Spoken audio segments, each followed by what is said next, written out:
itwibutse ikaducira inzira tukabona iyi mikorere yo gukora ko nta kiza cyabo. Ikintu nagira inama abantu basigaye mu mwuga w'uburaya kuko si bwiza, njyewe umugabo yamvanye hariya kuri sitasiyo nagiye mu mwuga w'uburaya aribwo nahise ngenda nawureka turagenda amura no kuri sitasiyo arambwira ati tugende nguha amafaranga 2,000. Nari mfite uyu mwana ariko ubwo nari namusize mu nzu ngeze iwe ubwo arambwira ati ngiye kukwica.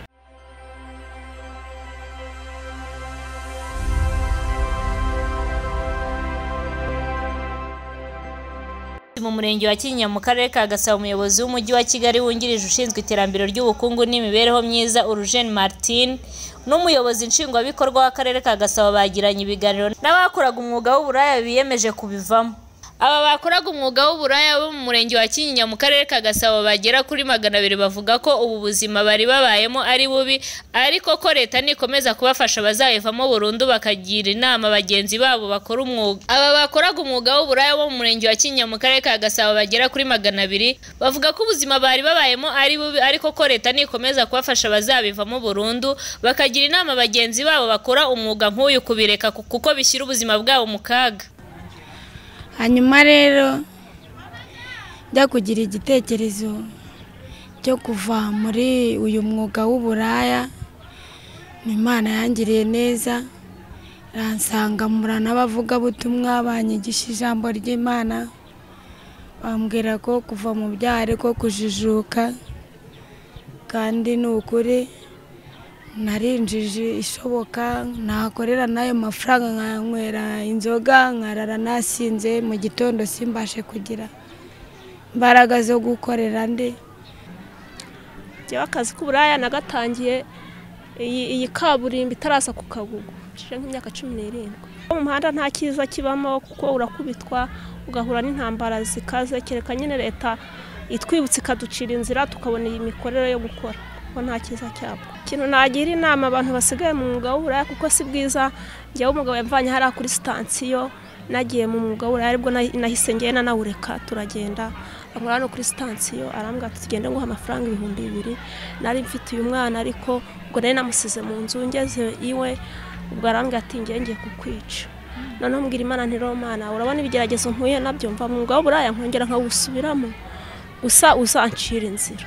Ubwo nageze byari saa 6 z'ijoro nandi kumwe n'abandi bagenzi banjye, ubwo arakinga maze gukinga arambwira ati aha hantu uri nta muntu uri bugutabare.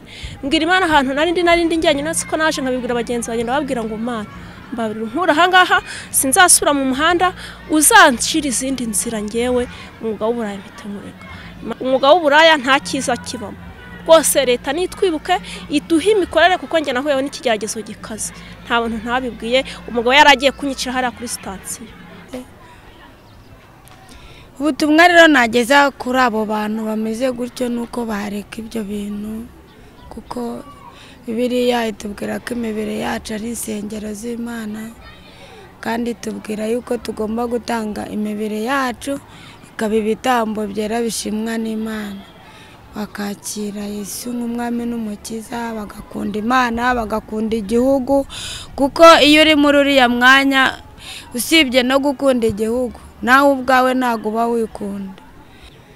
Kandi n'ukuri narinjije ishoboka nakorera nayo mafaranga nkanywera inzoga nkarara nasinze mu gitondo simbashe kugira imbaraga zo gukorera ndi. Abana babayeho nabi, nk'uwanjyanaga kamaza nk'icyumweru ataranyingurira, kurumva nyine abana ntago babonaga uko biga.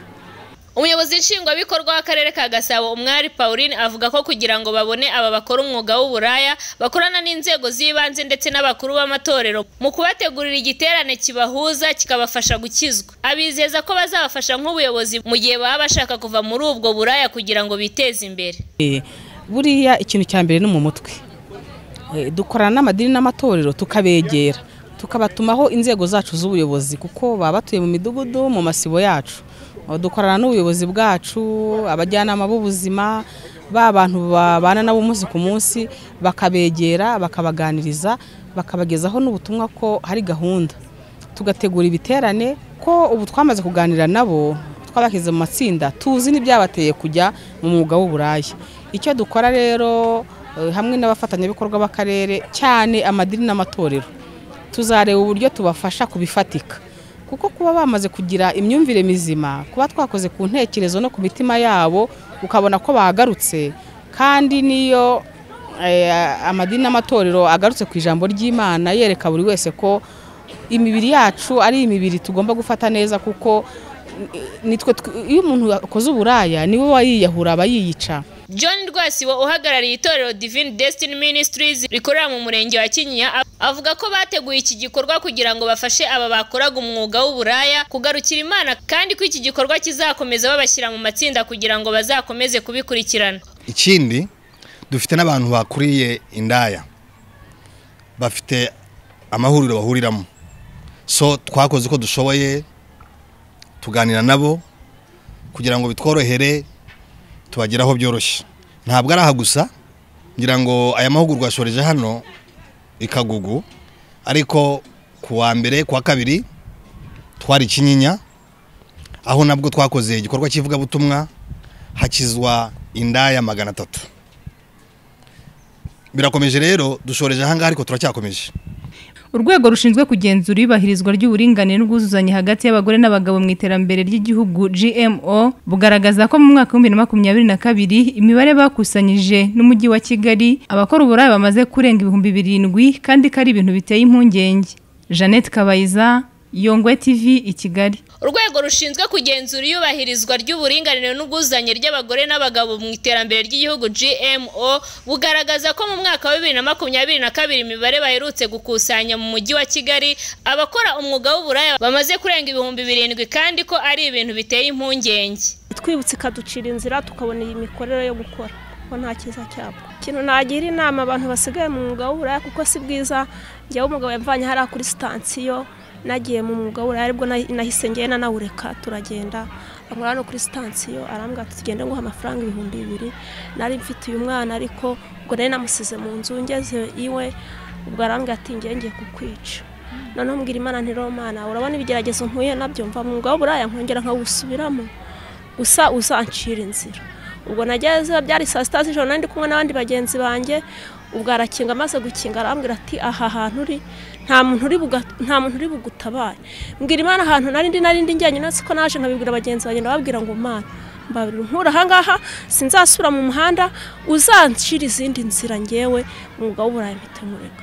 Umwuga w'uburaya nta kiza kibamo rwose. Leta nitwibuke iduha imikorere kuko njye nahuyeho n'ikigeragezo gikaze nta bantu ntabibwiye. Umugabo yaragiye kunyicira hari kuri stansiyo.